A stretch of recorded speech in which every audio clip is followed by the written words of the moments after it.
Hello everyone, today I will be reviewing Bioshock 1, so would you kindly sit back and enjoy the video.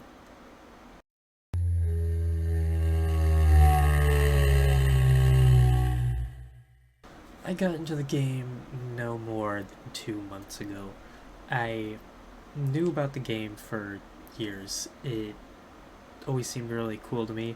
I just knew it by its aesthetic and my weak knowledge of the setting, but still, I thought it looked really cool. I was always interested in the game. One time during lunch, obviously recently, I was talking about the game with my friend. I brought up my loose opinions about the game, and apparently he played the game, and those loose opinions I had on the game apparently were valid.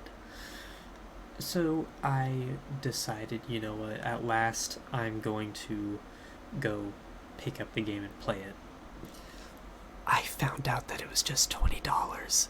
I started playing the game, and I've got to say, the beginning was captivating.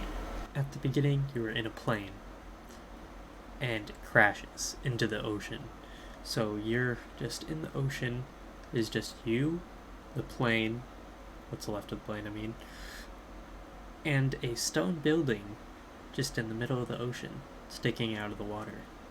You go to investigate it, and when you go inside, you see that it is the entrance to some other area. There's a submarine pod thing, and you get into it, and then it takes you to an underwater city. The beginning so far had me in a state of amazement, bliss, and the previously mentioned deep captivation. Over the radio, you are met by your new friend Atlas, and he's telling you that he's there to help you get to a place where you're much more likely to survive because this place is pretty dangerous.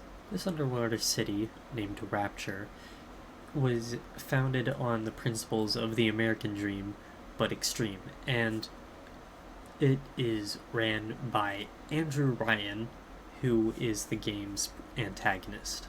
One thing I did not know about the game that pleasantly surprised me was that in the game you can get these special abilities and powers and such from something called plasmids, which is, upon finding that out, is when I realized why the game is called Bioshock. I never really gave it much thought, to be honest.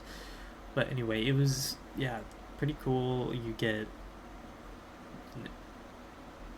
plasmid stuff, whatever, from Adam, which you get from these little girls called the Little Sisters.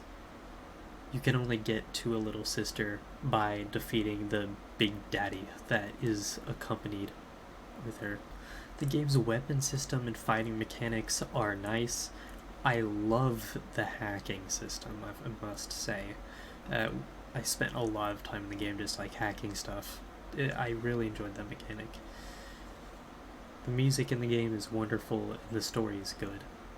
Now, from this point on in the video there will be spoilers, so if you don't want that, skip to here.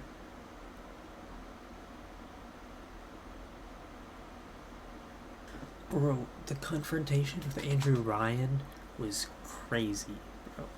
Leading up to it, I was starting to get a little suspicious of Atlas, which I'm thinking maybe was intentional because there seemed to be a little bunch of hints in the game kind of pointing at it. But I'm just gonna pretend like that was my deduction skills that led me there. I'm gonna be proud of myself. Mainly the reason why I was starting to get a little suspicious of Atlas was because it still felt like there was a good amount of the game still left, it felt like. So I was thinking, something's gotta be up there. But nonetheless, the Andrew Ryan confrontation was still crazy.